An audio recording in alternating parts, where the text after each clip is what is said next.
Hello friends, this is Cara-Renee with B.Reborn Art and Healing. Today I'm creating in my Dilutions journal. This journal measures 5 inches by 8 inches. I'll be creating this beautiful journal page using some watercolors.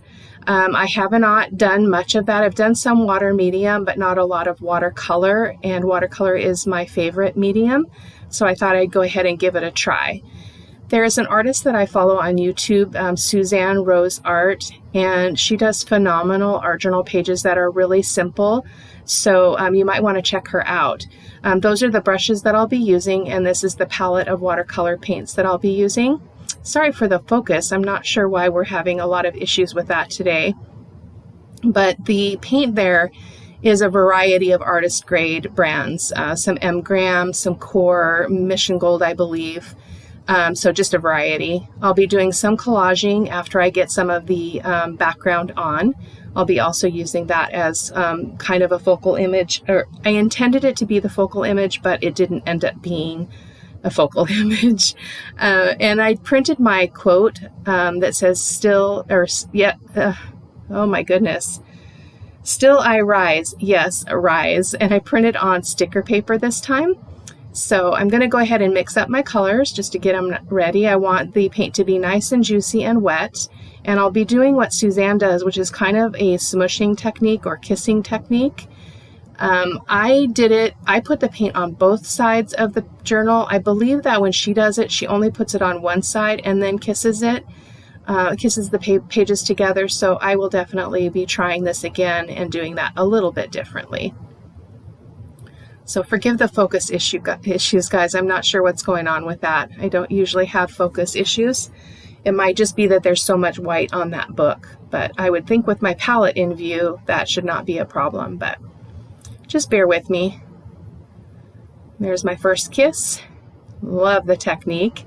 I did gesso the pages also, which I believe is why we're getting a little bit of texture there that we would not normally see. So next time I try it, I will also do it just on the paper and not on a gessoed surface. I just wanted to see how the watercolor would behave. Spritzing it with a little bit of water just to have that paint move a little bit more fluidly.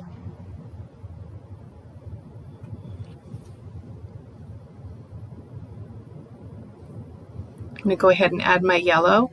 You just want to be careful with your colors that are opposite on the color wheel, because if they mix, they will make kind of a brown, dull, muddy color, and purple and yellow do that. They are color friends though, so when you use them in the same project, they make each other really pop off the page, but when you mix them, they do create kind of a muddy color, so you might want to just keep that in mind. A little bit of more smushing. I love the texture that I'm seeing, but I feel like it got a little bit muted out, so I will be adding some more watercolor paint here in a moment of the purple and the magenta. The yellow I'm using is cadmium yellow medium, and then the pink is magenta, and then the purple I believe is dioxazine purple.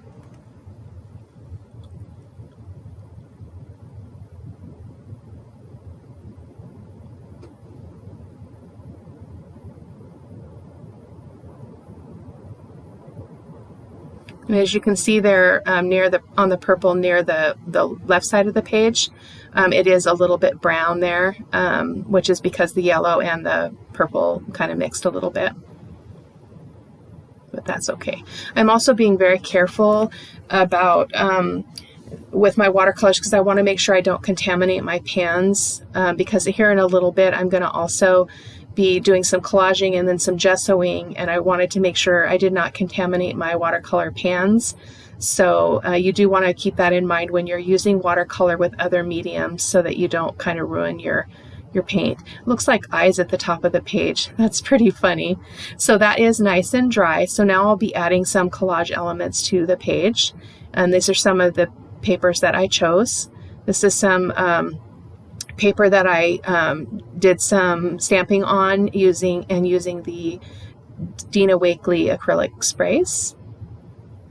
And so here just doing some collaging, and I do cut some of that out because it's not necessary for you to see everything. I do kind of spread the elements out so that they're not all clustered together in terms of the type. And then I am applying that parchment paper, excuse me, and then some just really old pages. This is these are vintage pages from my stash.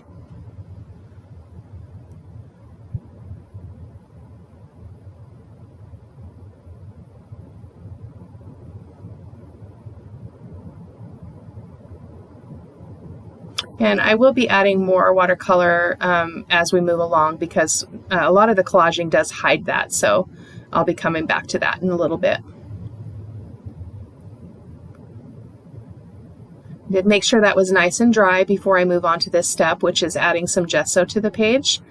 And this is where, you know, obviously a lot of the color kind of gets muted out and pushed back. So I will be coming in with this, I believe the gesso was mostly dry, but I did get a little bit of mixing, which is what I was referencing before, because I'm using the same water bucket, and I've got my watercolors plus I have gesso. So my gesso was getting mixed in my little mixing area there, and I wanted to make sure it didn't get mixed into my pan of watercolor, because that would potentially contaminate it. And so you can see that there is some gesso that's being activated there, because it's making that pink lighter in some areas. So, which I think is okay to do. You just want to be aware that you don't contaminate your pans of watercolor, especially if they're artist grade.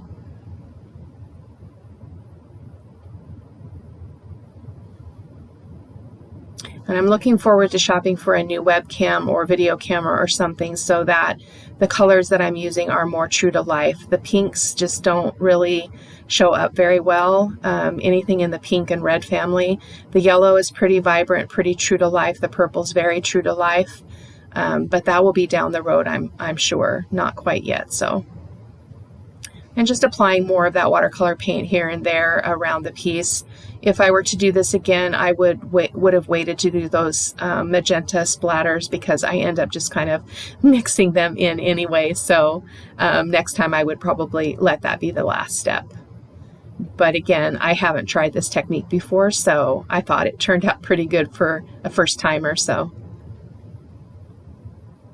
And the key being just being playful in your journal, just really kind of throwing abandon to the wind and just playing, just getting the color out there, playing with the vibrancy, playing with the flow, just seeing what you can come up with.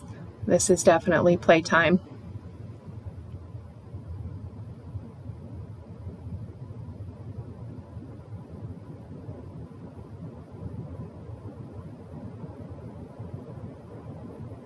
I apologize if you can hear the air conditioner really loud. It's about 92 degrees here today, so it's pretty warm in this house. So I do have the air conditioner going here in my small studio, trying to stay cool. A little bit more purple. I'm going to do some splatters there. Really love that effect. And I'm also going to do it with the magenta and then my Liquitex acrylic white paint. Or white ink, excuse me.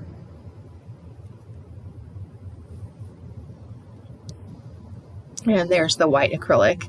That is titanium white. I'm going to put some out here on my mat and add a little bit of water to it. Well, I don't think I added water this time. I went straight with the ink. Oftentimes I will water it down a little bit. Doing some splatters there. I think the white is a really good complement to the pages. And here I'm going to do some background stamping. So, and I apologize, these stamps are all pretty old, and at this time I have not been able to locate the maker. So I will have to do a little bit more research. So they may not be linked in the video description or out on my blog, because I couldn't find them. I don't even know what the shapes are called. I was lost. I just could not locate them. So at the time I purchased a lot of these items, I wasn't doing YouTube videos. Didn't find a need to know necessarily who the makers were. So I do make sure I label them here going forward. This one is just lovely. I just love the numbers. I think they really helped this piece to just come together in a really good way. So, and there I'm going to go ahead and apply those that flower to my stamp block. I tried to use that one that you see to the left, but it was too big and it got in the way of the fold of my pages, so I had to get a different one out. It doesn't make a perfect impression, but it is enough to create some really great visual interest in the background. Originally, I was going to try to stamp them out on watercolor paper and watercolor them, but it didn't work. I just really had a hard time with it. I don't know if I was just not in the watercolor mindset or what was going on, but I just decided to continue with the page and just improvise a little bit. And I actually love how it turned out. And then I'll be doing some stamping here with a couple of butterflies, which I feel also really added a lot of cuteness to the pages.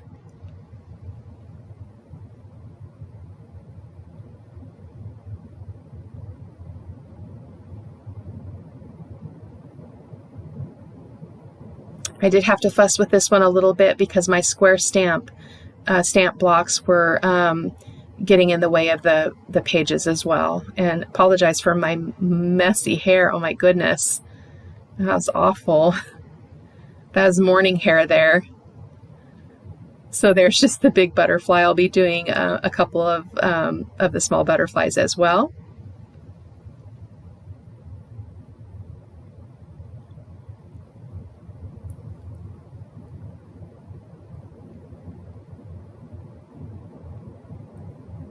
There, and then one more kind of towards the bottom there.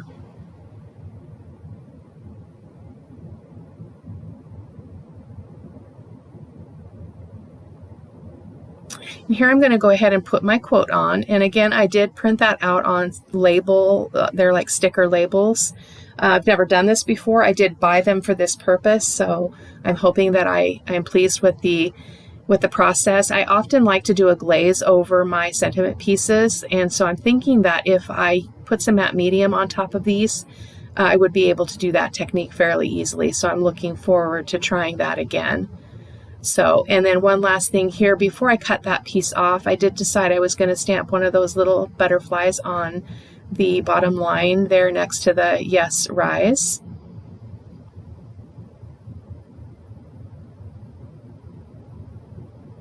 There we go, yeah. I thought that was just a cute addition. I'm going to zap it with my heat tool really quick. It's archival ink, so it does dry pretty fast, but because I'm working on just finishing up the page, I wanted to make sure that it was nice and dry.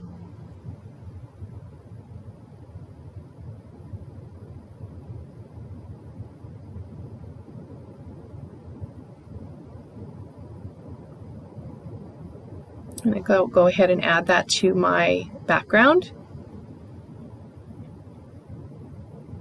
I decided I wanted to do some black edging on that because I wanted it to blend into the page a little bit more. And I wish that I had found a focal image for this piece, but I just didn't really find anything that spoke to me. And because I was really just playing with the technique of using the watercolor and the kissing technique, I thought it was just fine the way it was. And I really love how the background turned out. It's very vibrant and very bright, and it was super fun to create, which is really the best part of creating. If you're not having a good time or you're getting stressed out, then it's robbery. It's no fun. It's stealing your joy. So I would encourage you to just get up and walk away. I actually did that last night. I started this last night, and then I finished it this morning, and I just kind of slept on it and thought about it and came back, and I was perfectly satisfied with what I ended up with. So thank you so much for watching. I hope that you'll like and subscribe to my YouTube channel. I hope that you are well and everyone is healthy as we start thinking about getting back to school. I just have a couple more weeks and then I'm back to work, and I'm excited and nervous, and there's lots of change. So anyway, friends, thank you so much for watching. Take care. Bye-bye.